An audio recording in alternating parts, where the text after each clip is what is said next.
Hello, world history students. Mr. James here. Just wanted to touch base about your artifact portfolio project.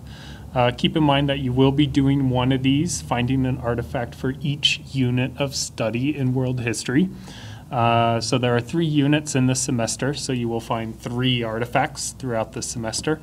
But I kind of feel like some people are freaking out a little bit about the artifact portfolio project and don't quite know what to do or are stuck and are just kind of really confused on the rubric. So I'm here to alleviate some of those fears because I have made a sample. I decided if you guys are doing it, I need to do this assignment too.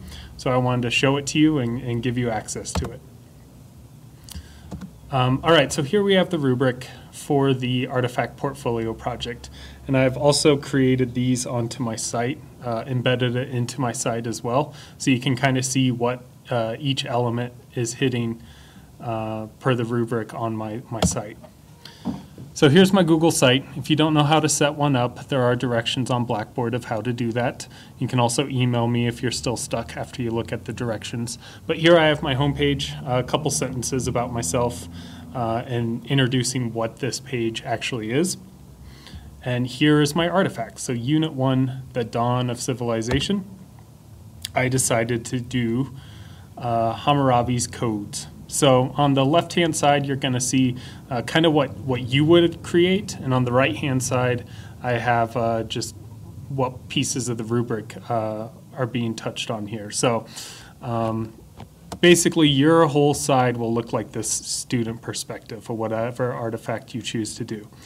So here I have a picture of the Code of Hammurabi. And here per the rubric, the item is a physical object, historical document, work of art, idea, theory. It is not a human or specific person. The artifact is relevant to one of the world history chronological periods within this specific unit of study. So yes, we studied the Code of Hammurabi in this unit. There's a visual image. The visual image can be either historical or a modern rendition of the artifact, but must closely resemble or be easily associated with the actual artifact chosen. So I found an image of the first stone slab that was found and included that. Now we come on down to my description. The description must include the use or uses of the artifact and or the summary of the artifact's purpose or design. Description is one high school level paragraph, that's 7-10 sentences.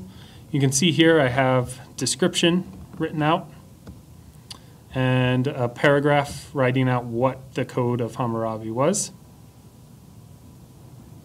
Scrolling down further, you can see the next points on the rubric, an explanation that must demonstrate thoughtful analysis of the artifact's significance in world history. The explanation is, again, a high school level paragraph. So here I shift gears and talk about why is this artifact important? Why do historians want to study it? What's the point of looking at it? Why is it important to world history? So difference between description is describing, right, what it is.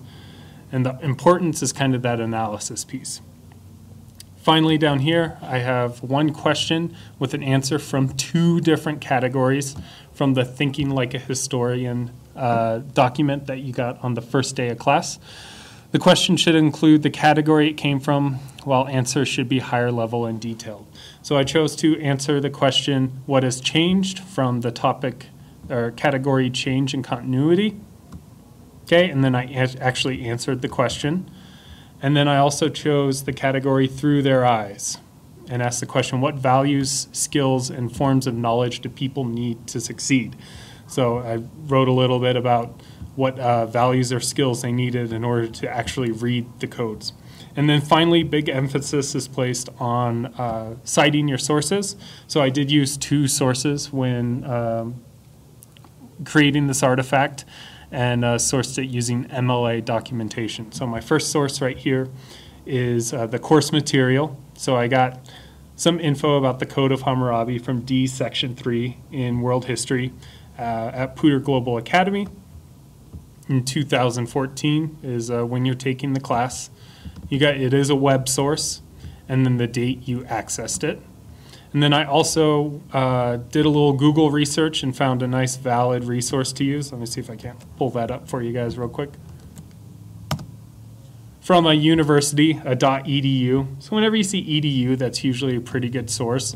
And I just did a little bit more reading up on the Code of Hammurabi.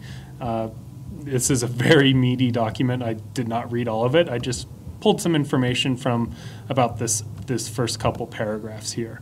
So I was able to cite that source, the author, the name of, I guess the title of the article, the publisher, so that was Fordham University. It was published in 1998. How'd I find that? Let's see, I scrolled down a little bit all the way to the end of the document, and there it is, being published in 1998. And then I accessed it from the web on the 23rd of September, 2014, from the site. Please do include the link so that I can check your sources. So I hope that has alleviated some fears about what this assignment is, and you guys can get started on it. Make sure you do get your Google site started up and shared with me using that form.